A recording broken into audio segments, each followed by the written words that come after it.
Salve galera, tudo beleza aí? Todo mundo tranquilo? Tudo sob controle? É isso aí.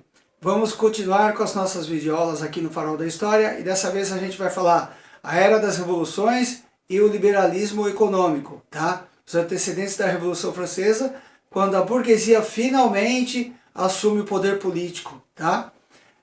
Matéria para os 8º anos, mais precisamente para o 8º A da Escola Arthur Gaioto.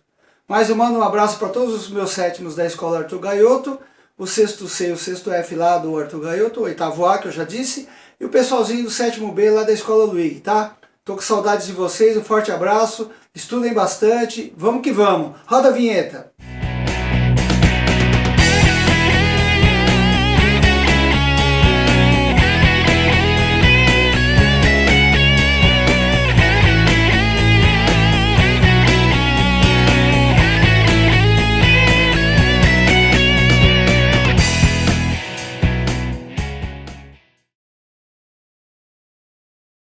Beleza, pessoal, estamos de volta. Seguinte, antes da Revolução Francesa, a gente está estudando aqui para os 8º anos, a gente falou sobre o iluminismo, tá? A gente vai falar um pouquinho mais sobre o iluminismo para fazer a introdução para as revoluções burguesas e o liberalismo econômico, certo? Então vamos lá. Entende-se por revoluções burguesas o processo que culmina na ascensão política da burguesia e, por consequência, na derrubada dos regimes absolutistas e da sociedade de privilégios, na qual a nobreza e o clero eram as classes privilegiadas. Ou seja, essas revoluções burguesas colocaram a burguesia na política, no domínio político das nações, e derrubou os regimes absolutos europeus e a sociedade de privilégios que era formada então pela nobreza e pelo clero. A gente vai aprender um pouquinho mais sobre isso no decorrer das outras aulas, tá?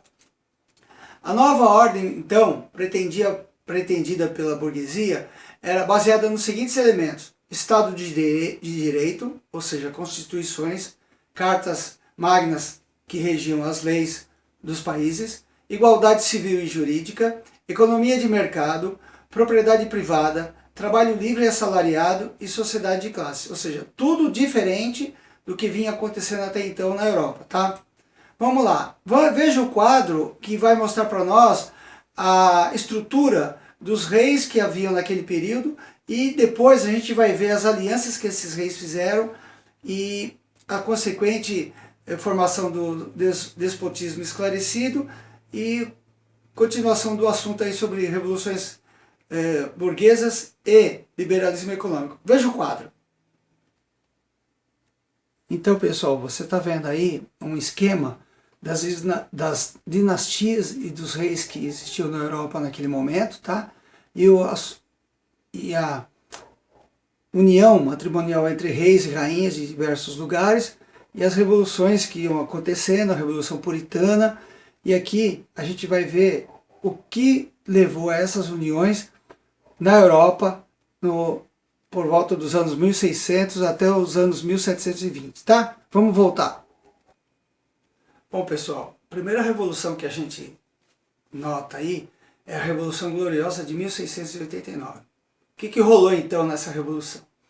A restauração católica imposta por Jaime II, rei da Inglaterra, gerou grande descontentamento dentro do parlamento majoritariamente protestante.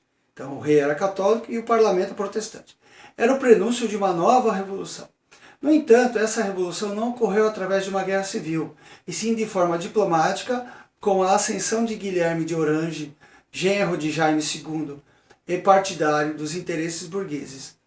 A Declaração de Direitos que foi estabelecida então, ela estabelecia as bases da monarquia parlamentarista, ou seja, a submissão do rei às leis, garantindo a liberdade de imprensa individual e religiosa, ou seja, a liberdade da imprensa, do indivíduo e da religião, do culto religioso. Tinha uma frase muito famosa naquele tempo que dizia assim: o rei reina e o parlamento governa. Então esse sistema político ainda é utilizado na Inglaterra até hoje, onde a rainha Elizabeth ela reina, mas não governa. E quem governa é o parlamento inglês, tá? Vamos em frente. Foi aí que surgiu então o iluminismo e o liberalismo. A gente já falou isso numa outra aula. O iluminismo foi um movimento intelectual que envolveu a filosofia e a política, incluindo estudos de economia. Serviu como base ideológica para a contestação do absolutismo monárquico, tá? Vamos lá. Eu vou colocar na tela um gráfico para a gente entender melhor o iluminismo na Europa. Os filósofos, as críticas que eles fizeram, as propostas que eles fizeram e a divulgação das suas ideias. Dá uma olhadinha nesse esquema. Então, pessoal, você está vendo aí a lista dos filósofos, os mais importantes, né? As suas críticas ao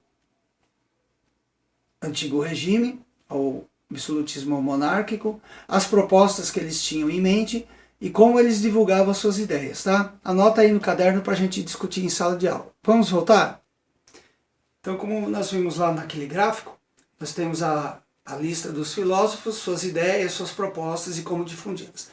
Mas as ideias revolucionárias que estavam surgindo na Europa com essas ideias desses filósofos, fez com que alguns reis eles se tornassem reis esclarecidos, ou seja, eles colocavam algumas dessas ideias dos iluministas na sua pauta de governo, na segunda metade do século XVIII. Dá uma olhadinha no mapa para você ver, se situar, quais eram esses reinos, esses países, onde esses filósofos moravam, e tem uma legenda, um pequeno texto para a gente ler com calma, e entender como funcionou isso naquele momento lá na segunda metade do século XVIII. Dá uma olhadinha aí. Então, pessoal, como eu estava dizendo, veja aí a legenda, né? O Império Romano Germânico, os países governados pelos déspotas esclarecidos, os principais centros iluministas, os déspotas esclarecidos e os iluministas. Então aí estão nas cores para a gente entender melhor como a Europa estava distribuída nesse momento com esses ideais e com esses governos, tá? Vamos voltar? Então nós vimos o quadro ali, naquele mapa a gente viu a distribuição da Europa, das ideias, dos filósofos, onde tinha o iluminismo, onde tinha os déspotas esclarecidos, nós vimos tudo aquilo lá. Então começa então o liberalismo econômico. O que tinha, qual eram os pontos principais dessa corrente aí, filosófica econômica? Eles tinham como princípio comum a não intervenção do Estado na economia, rompendo com os princípios mercantilistas, que era a forma de se pensar a economia no antigo regime. Tinha a escola fisiocrata, que tinha como base a França, tá? O principal teórico da fisiocracia era François de Quesnay. Ele dizia que toda a riqueza derivava da terra e os fenômenos econômicos, por serem naturais, são regidos por leis próprias, impostas por Deus. Por isso, a economia deveria ficar livre das regulamentações estatais. Tá? Também temos a escola clássica, que teve sua origem na Inglaterra.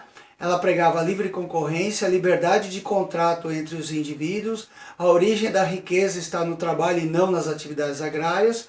E os principais teóricos foi Adam Smith, que defendeu a lei da oferta e da procura e a divisão do trabalho como forma de aumentar a produtividade, e Robert Malthus criou a teoria da população, em que afirma que a população cresce em progressão geométrica, enquanto os meios de subsistência crescem em progressão aritmética. Tá? Esses seriam, então, os antecedentes, tá? Preparando a Europa, o continente europeu, para a Revolução Francesa. Então, nós vamos falar dela na nossa próxima videoaula. Tá? Espero que tenham gostado dessa primeira aulinha aqui sobre liberalismo e revoluções burguesas. E a gente vai entrar depois na Revolução Francesa na nossa próxima videoaula, tá? Curtam aí, forte abraço, a gente se vê na escola, quem sabe um dia, e a gente se vê. Abraço!